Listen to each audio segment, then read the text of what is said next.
Hey everyone, are you ready for a deep dive? Always. Today, we're going to dig into a new report from the World Bank. Okay. It's called Business Ready 2024. And let me tell you, this isn't just another dry report. Yeah. This one's really got people talking. It's a big deal. So we're going to break down the most interesting stuff, the surprising findings, the stuff that'll make you sound like a genius at your next meeting. I like the sound of that. But first, what makes this report so different? Well, for years, the World Bank had this thing called the Doing Business Report. It was like the report on, well, doing business. Right. But this new Business Ready report, it's totally replacing that. Yeah. Like completely scrapping the old playbook and starting fresh. Ooh, bold move. Like Why the big change? Because Business Ready 2024 takes a much broader approach.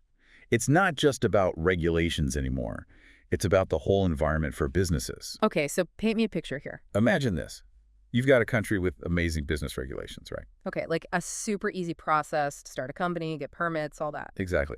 But then the actual services businesses rely on are a mess. Oh. Like the courts are slow, the infrastructure is unreliable, the power grid is iffy. So it's like having a brand new high-tech factory but no roads to transport your goods. Precisely. It doesn't matter how good the rules are on paper if the actual playing field is a disaster. Right, that makes sense. So how does this Business Ready report capture all of that? It breaks it down into three main pillars: regulatory framework, public services, and operational efficiency. Okay, let's unpack those. Sure. First up, regulatory framework sounds pretty self-explanatory. Yeah, it's all about the rules, basically. Starting a business, getting permits, paying taxes, that kind of thing. Got it, the rule book of doing business. What about public services? What falls under that? Think of it as the essential services that businesses need to actually function. Okay, like what? Reliable courts, efficient credit bureaus, a functioning legal system, and of course, things like reliable utilities, transportation infrastructure. So making sure the game isn't rigged. Exactly. Leveling the playing field. Which brings us to operational efficiency, how smoothly everything actually runs in practice. Precisely. You could have fantastic rules, top-notch public services, but if it still takes forever to get things done, if bureaucracy is a nightmare, then it's all for nothing. It's like having a shiny new sports car but stuck in traffic all day. Exactly. Operational efficiency is all about how things work in the real world. And this is where the report gets really interesting, right? Because apparently, a lot of countries are great at writing the rule book, but not so great at making sure the game runs smoothly. It's a common problem. The report calls it the implementation gap. The implementation gap. Tell me more about that. It's that disconnect between having good regulations on paper and actually delivering the public services needed to make those regulations work in reality. Okay, I'm starting to see why this is a big deal, but give me an example. Make it real for me. Sure, let's talk environmental permits. Okay. You'd think getting an environmental permit in a wealthy, developed country would be a breeze, right? Yeah, they've got the resources, the systems, all that. Well, here's the kicker. Business Ready 2024 found that it takes 3 times longer on average to get an environmental permit in a high-income country than in a low or lower middle-income country. Whoa, seriously. That's a massive gap. So it's not just about how rich a country is, but how well they've tackled this implementation side of things. Exactly. It's about making those regulations work in the real world. Fascinating. We're already getting into the nitty-gritty, and I love it. But before we go further, I need to know, are there any countries actually getting this right? Oh, absolutely. The report highlights some real overachievers. Music to my ears. Tell me more. Rwanda, for example, they're punching way above their weight class when it comes to public services. Really? They're prioritizing creating that supportive environment for businesses. That's impressive. Who else is killing it? Colombia is doing really well, too, both in terms of regulatory framework and public services. They're showing they're serious about making things work. Great examples. Anyone else? And then there's Georgia. Okay. They're being recognized for both their regulatory framework and operational efficiency. A real trifecta. So it's not about being the richest, but about making smart choices and really prioritizing these key areas. I'm already seeing how valuable this report is, but I'm also curious about the data itself. What do you mean? Well, the report actually ranks countries on these 3 pillars, right? It does. So spell the T, who comes out on top in each category. Any surprises? Oh, definitely. You might be surprised by some of the winners. Okay, now you're just teasing me. We'll have to dive into those rankings after the break. Well, in terms of operational efficiency, it's probably no surprise. Huh? Singapore takes the gold. They've always been known for having a really smooth-running business environment. Yeah, that tracks. But what about the other categories? Anyone we wouldn't expect. When it comes to public services, Estonia takes the lead, which is super impressive. Estonia, always ahead of the curve. They've really gone all in on things like digitalization, making it easier to interact with the government, streamlining everything. And it's clearly paying off. All right, last category, regulatory framework. Who's got the best rule book, according to the report? This one might raise a few eyebrows. Oh, It's Hungary. hungry. Really? Yeah. They've been quietly building a really strong regulatory system, particularly when it comes to things like taxation, starting a business, the areas that could be real headaches in other places. Hungary, the underdog. So we've got Singapore for efficiency, Estonia for public services, and Hungary for regulation. But these are more than just bragging rights, right? What do these rankings actually tell us about what it's like to do business in these places? That's the key question. Just because a country gets a good score doesn't automatically mean it's an economic paradise. Right. There's always more to the story. Exactly. We need to dig deeper into what's driving those rankings.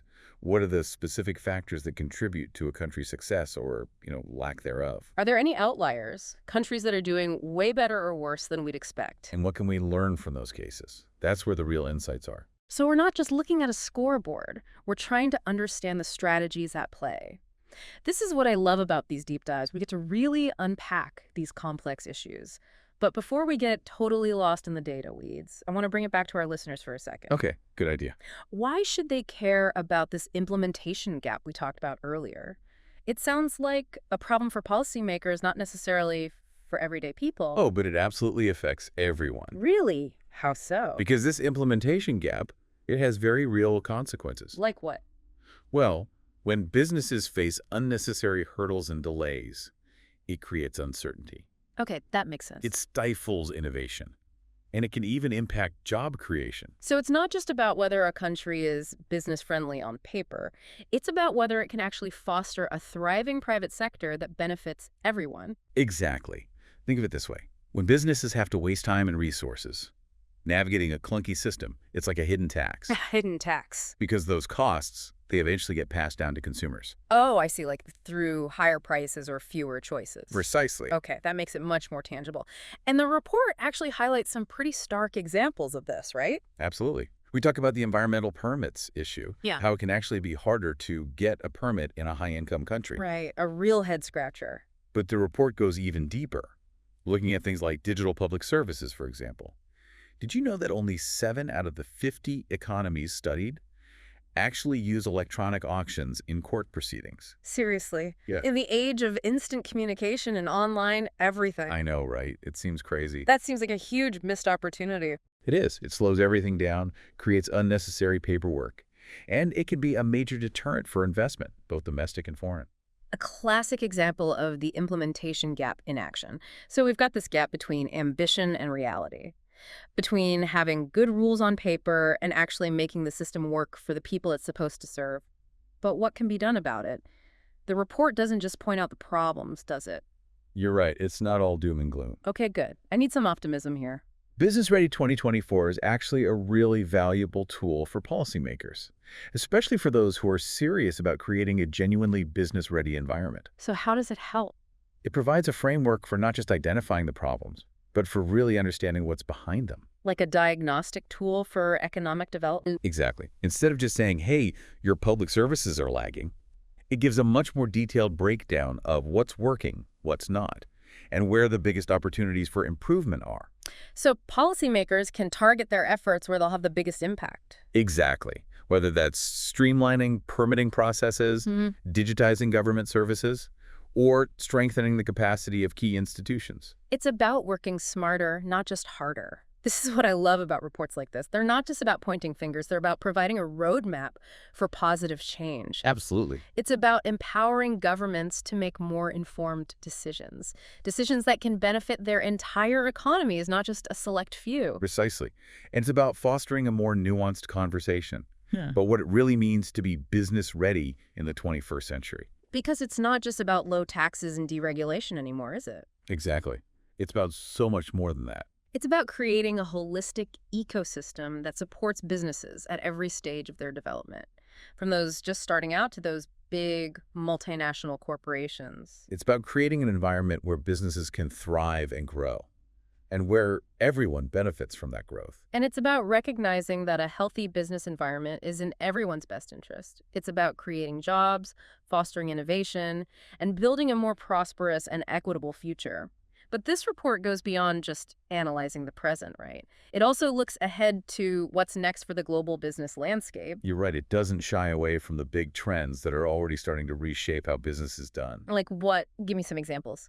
Things like the digital revolution, Yeah. environmental sustainability, gender equality, all these factors that are absolutely crucial for long-term success in today's world. Okay, yeah, those are some major forces shaping the future. Let's break those down one by one because I have a feeling this is where the real future is now stuff comes into play. We talked about digital public services earlier, Right. but this feels bigger, right? Yeah. It's not just about governments like putting their forms online. Oh, absolutely. This is about a full-on digital transformation. Okay, so paint me a picture. What does that look like in practice? Think streamlining business registration, making trade way smoother, even making courts more efficient.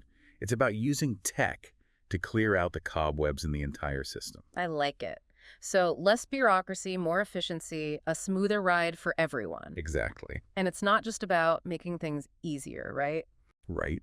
This kind of digital transformation could unleash a wave of innovation too, couldn't it? Absolutely. Think about the potential for e-commerce, for fintech, for the whole digital economy. Especially in developing countries. They have a real chance to leapfrog ahead here, don't they? Exactly. Leapfrogging, it's not about catching up. It's about creating a whole new path. Love that. Okay, let's move on to another big one. Environmental sustainability. What's the report's take on that? Is it just a box to tick, or is it something more integrated? It's definitely become a core concern. The report's very clear. Environmental sustainability isn't optional anymore. It's essential for being business ready. So we're talking regulations to reduce emissions, incentives for green technologies, maybe even requiring businesses to be more transparent about their environmental impact? All of that and more. Okay, so how much more? What else are we talking about? The report argues for weaving environmental considerations into every aspect of economic policy. So trade, taxes, investment, everything's on the table. Exactly. It's about moving past that old growth at all costs mentality and building a more sustainable and inclusive model for growth. A model that works for everyone, not just us, but future generations too. Okay, last but certainly not least, there's gender equality. Right. How does that fit into this vision of a business-ready world? It's simple. Business Ready 2024 makes it clear that gender equality isn't just the right thing to do, it's an economic imperative. Because when women are empowered to fully participate in the economy, everybody benefits. Exactly. The report really pushes for policies that encourage women entrepreneurs, policies that break down those barriers to finance and markets, and guarantee that women have equal opportunities to succeed. It's about creating that level playing field, which makes sense not just from a fairness perspective, but from a purely economic standpoint as well. Absolutely. We're talking about unlocking a huge amount of untapped potential. More innovation, greater productivity, the whole economy wins when women are empowered. Couldn't have said it better myself. Wow, we've covered a lot of ground today, from the implementation gap to those massive global trends. This report really gives us a framework for building a business environment that's ready for anything. And I think what's so powerful about Business Ready 2024 is that it doesn't just present the information. It gives us all a way to think about these really complex issues and hopefully a starting point for driving real change. It's definitely given me a lot to think about. And even after this deep dive, I feel like we're just scratching the surface. Oh, absolutely. There's so much more in the report itself. Well, we'll be sure to put a link in the show notes for all our listeners who want to explore further, because this is one of those reports that has the power to really shift your perspective. But for now, we've reached the end of our deep dive into Business Ready 2024. Hopefully you're feeling as informed and maybe even a little inspired as we are. It's been a pleasure diving into this with you. And remember, this is just the beginning. There's a whole world of fascinating topics out there, and we'll be back to explore them with you, so stay tuned. Until then, keep those brains buzzing, and we'll catch you on the next deep dive.